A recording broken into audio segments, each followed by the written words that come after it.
श्रीमद् देवी भागवत पुराण में इनके अवतरण की दिव्य लीला कथा भी बताई गई है। एक बार शिव ने अपने तेज को समुद्र में फेंक दिया था। उससे एक महातेजस्वी बालक ने जन्म लिया। यह बालक आगे चलकर जालंधर नाम से पराक्रमी दैत्य राजा बना। इसकी राजधानी का नाम जालंधर नगरी था। दैत्य राज कालनेमी की कन्या वृंदा का विवाह जालंधर से हुआ। जालंधर महाराक्षस था। अपनी सत्ता के मद में चूर उसने माता लक्ष्मी को पाने की कामना से युद्ध किया, परंतु समुद्र से ही उत्पन्न होने के कारण माता लक्ष्मी ने उसे अपने भाई के रूप में स्वीकार किया। वहां से पराजित होकर वह देवी पार्वती को पाने की लालसा से कैलाश पर्वत पर गया। भगवान देवादिदेव शिव का ही रूप धर कर माता पार्वती के समीप गया, परंतु में अपने पितरों का श्राद्ध करता है, उसके पितर मोक्ष को प्राप्त हो जाते हैं। उसी दैत्य जालंधर की यह भूमि जालंधर नाम से विख्यात है। सती वृंदा का मंदिर मोहल्ला कोट किशनगंज में स्थित है। कहते हैं इस स्थान पर एक प्राचीन गुफा थी जो सीधी हरिद्वार तक जाती थी। सच्चे मन से 40 दिन तक सती वृंदा देवी के मंदिर में पूजा करने से सभी मनोरथ पूर्ण होते हैं।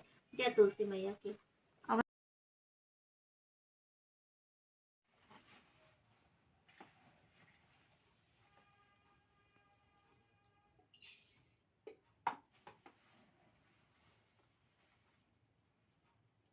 सारा वृतांत भगवान विष्णु को सुनाया।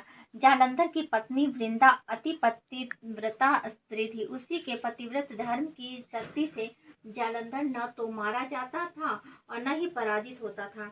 इसलिए जालंधर का नाश करने के लिए वृंदा के पतिव्रत धर्म को भंग करना बहुत जरूरी था। इसी कारण भगवान विष्णु ऋषि का वेश धारण कर वन में जा पहुंचे, जहाँ वृंदा अकेली भ्रमण कर रही थी। भगवान के साथ 2 मायावी राक्षस भी थे, जिन्हें देखकर वृंदा भयभीत हो गई।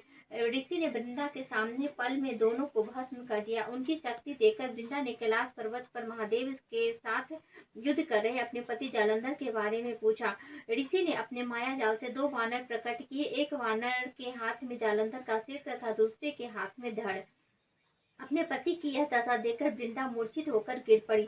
होश में आने पर उसने ऋषि रूपी भगवान से विनती की कि वह उनके पति को जीवित करे।